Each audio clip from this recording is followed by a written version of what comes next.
السلام علیکم ورحمۃ اللہ۔ الحمدللہ وہ گھڑی اب بہت قریب ہے۔ کل سے ہمارے بچے انشاءاللہ المستعان پھر سے اپنے اپنے اسکولوں کی طرف رخ کریں گے، اسکول جانے کی تیاریوں میں جٹ جائیں گے، تعلیم اور تربیت کے ساتھ منہمک اور منسلک ہو جائیں گے، اپنے اپنے اساتذہ صاحبان کی زیر نگرانی اعلیٰ سے اعلیٰ مقام حاصل کریں گے۔ آنکھیں ترس رہی ہیں اس منظر کو دیکھنے کے لیے۔ اللہ تبارک و تعالی ہمیں مزید کسی وبائی صورتحال سے دوچار نہ کرے، آمین ثم آمین۔ لیکن اس ایجوکیشن سیکٹر کے ساتھ چند سوالات منسلک ہیں جو میں آج آپ کے ساتھ شیئر کرنا چاہوں گا۔ کیا ہمارے اسکولوں میں پڑھایا جانے والا نصاب ہمارے بچوں کے معیار کے ساتھ کوئی مطابقت رکھتا ہے؟ کیا یہ نصاب ان کی ضروریات کو پورا کرتا ہے؟ کہیں ایسا تو نہیں ہے کہ ہمارے معصوم بچوں کے شانوں پر لدے بستوں کے بوجھ تلے وہ کہیں دب تو نہیں چلے جا رہے ہیں؟ چند دنوں سے میری بڑی ہمشیرہ کے بیٹے میرے پاس اپنا احتساب کرنے کے لیے آئے تھے کہ میں دیکھوں کہ وہ اپنی تعلیم میں کتنا آگے ہے اور کتنا پیچھے ہے۔ اس بچے کی نصاب کی طرف جب میں نے دیکھا، میں نے غور و خوض کیا، میں نے کتابیں دیکھی، میں نے سلیبس کو چیک کیا، تو چند چونکا دینے والے، بلکہ میں کہہ سکتا ہوں جن پر مجھے حیرت ہوئی اور جو ان کی نہایت گمبھیر صورتحال کو ظاہر کرتی ہے، ایسے نکات، ایسی صورتحال میں نے وہاں پر دیکھی۔ دیکھیے، نصاب کا آس پاس کے ساتھ، ماحول کے ساتھ مطابقت ہونا ضروری ہے۔ اس سے ہم کہتے ہیں localisation, the factor of localisation, بلکہ یہ فیکٹر آج تمام تر سیکٹرز میں نہایت ہی کلیدی رول ادا کرتا ہے۔ آپ کسی کمپنی کے ساتھ تعلق رکھتے ہوں، آپ سماج کے ساتھ تعلق رکھتے ہوں، آپ اکانومکس کے ساتھ تعلق رکھتے ہو، آپ کسی اور سیکٹر کے ساتھ تعلق رکھتے ہو، یہ لوکلائزیشن کا فیکٹر نہایت ہی ضروری ہے۔ بڑی بڑی کمپنیاں گھاٹے میں پڑ گئی محض اس وجہ سے کہ انہوں نے اپنا پروڈکٹ تیار کرنے سے پہلے لوکل فیکٹر، لوکل پرسپیکٹو ذہن میں نہیں رکھا۔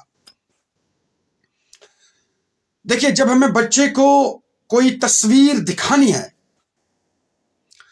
وہ تصویر آس پاس کے ماحول میں ضرور موجود ہونی چاہیے۔ اگر ہمیں کسی بچے کو کسی پیڑ کا تصور دلانا ہے تو یہ پیڑ ہمارے آس پاس کے ماحول میں ضرور ہونا چاہیے۔ اس سے کوئی تصویر دکھانی ہے، یہ تصویر ہمارے آس پاس کے ماحول میں موجود ہونی چاہیے۔ لیکن انفارچونیٹلی ہمارے آج کل کے اسکولوں میں جو سلیبس رائج ہے، وہاں پر اس چیز کا کوئی خاص خیال نہیں رکھا جاتا ہے۔ اب ہمارے بچے کو ایک استاد کا تصور دلانا ہے تصویر کے ساتھ۔ یہ استاد ہمیں ڈیفینیٹلی کشمیری استاد چاہیے، اسی رنگ میں، اسی روپ میں، اسی شکل میں، اسی صورت میں ہونا چاہیے۔ تبھی جا کر بچے کے دماغ میں یہ بات راسخ ہو سکتی ہے کہ استاد کس چیز کا نام ہے۔ لیکن ان کتابوں کے اندر یہ لوکل پرسپیکٹو مجھے خاص طور پر دکھائی نہیں دے رہا ہے۔ اگر استاد کو دکھانا ہے تو باہر کسی ملک کا، کسی دیش کا استاد اس سے دکھایا جا رہا ہے، اس سے سمجھنے میں اس سے پیچیدگی محسوس ہوتی ہے، کیونکہ وہ جس استاد کو جانتا ہے وہ اس تصویر میں موجود نہیں ہے۔ اسی طریقے سے اگر بچوں کے نام آپ کو گنانے ہیں، آپ کو کہیں پر تذکرہ کرنا ہے کسی بچے کے نام کا، یہ بچے کا نام بھی آس پاس کے ماحول کے ساتھ مطابقت رکھنا چاہیے۔ نیہا، سمن، گپتا، یہ باقی ملکوں کے نام ہیں، یہ ہمارے ملکوں کے نام تو نہیں ہے نا۔ تو یہ بھی ایک گمبھیر صورتحال کو پیش کرتا ہے کہ لوکل پرسپیکٹو آپ ملحوظ خاطر نہیں رکھتے۔ اس کے بعد دوسرا اہم نکتہ جو ہے وہ ہے کہ نصاب بچے کی ذہانت اور ضروریات سے کوسوں دور ہے۔ دور سے میری مراد بہت آگے ہے۔ اب اگر آپ اول جماعت کے بچے کو ایڈجیکٹیو سکھائیں گے، pick out the odd one from the jumble of word سکھائیں گے، تو میں سمجھتا ہوں یہ ناانصافی ہوگی۔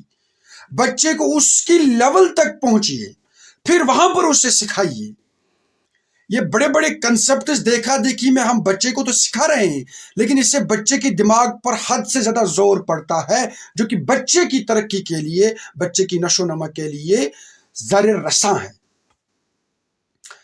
اسی طریقے سے تیسری اور اہم بات، رائج الوقت قانون کے مطابق ایک بچے کو محض 3 لینگویجز سکھانی چاہیے۔ Perhaps national curriculum frame work کے مطابق 3 لینگویجز زیادہ سے زیادہ بچوں کو سکھانی چاہیے۔ اب لینگویج سیکھنا ہائیسٹ لیول آف انٹیلیجنس مانا جاتا ہے، لیکن میرے پاس جو بچہ تھا جس کو میں نے اسیس کیا، وہ 5 لینگویجز پڑھتا ہے اپنے اسکول میں، انگلش، اردو، کشمیری، عربک اور ہندی۔ اب ذرا مجھے آپ بتا دیجئے، یہ بچے کے ذہن کے اوپر غیر ضروری بوجھ تو نہیں ہے نا؟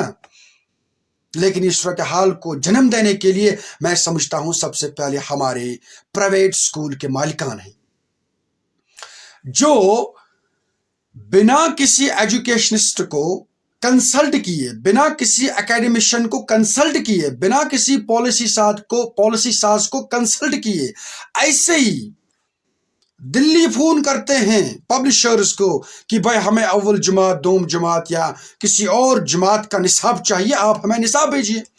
وہ یہ تک دیکھتے نہیں ہے کہ بھائی اس کے اندر جو مواد ہے کیا یہ ہمارے یہاں کشمیر دیش کے بچے کے لیے موافق ہے؟ نہیں، لگتا ہے کہ انہیں منافع کی زیادہ پڑی ہوئی ہوتی ہے۔ چنانچہ اب تو یہ کلچر عام سا ہو گیا ہے کہ پرائیویٹ اسکول کے مالکان اپنے اسکول میں بچوں کو کتابیں دیتے ہیں، بچوں کو وردی بھی دیتی ہے، باہر سے وہ کتاب نہیں ملتی ہے، کیونکہ وہ تو سیدھے پبلشر سے لاتے ہیں وہ کتاب اور پھر اپنے طریقے سے ہی ان کتابوں کو بانٹتے ہیں بچوں میں۔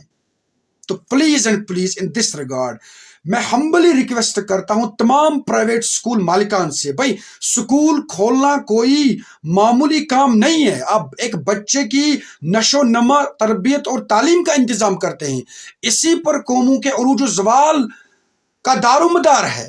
تو پلیز اینڈ پلیز نصاب کو فریم آؤٹ کرنے سے پہلے کنسلٹ سم ایجوکیشنسٹس، سم ریسورس پرسنز، ان کی کنسلٹیشن کو لے لیجئے، اس کے بعد نصاب تیار کریں۔ اسی طریقے سے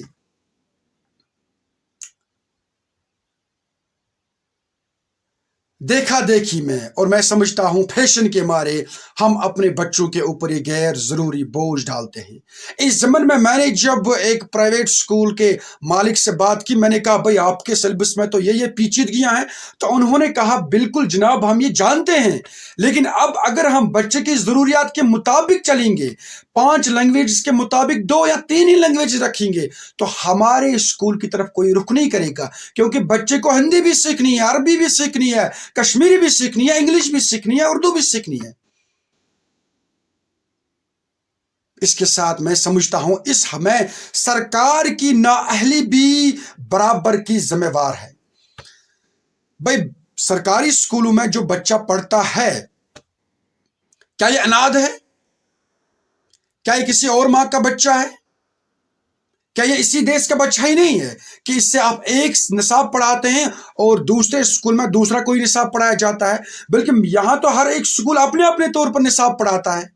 چلے کچھ مخصوص جماعتیں ہیں وہاں پر آپ کو بورڈ ایگزامز میں یا گورنمنٹ کے شیڈولڈ ایگزامز میں بیٹھنا پڑتا ہے، وہاں پر آپ کو مجبوراً وہ 5 کتابیں سرکار کے پرسکرائبڈ سلیبس کے مطابق پڑھانی ہوتی ہیں۔ لیکن بچے کی بیسک تربیت جن جماعتوں میں ہوتی ہے، وہاں پر تو ہر ایک اسکول اپنی اپنی رسی، اپنی اپنی نیا لے کر دوڑ رہا ہے۔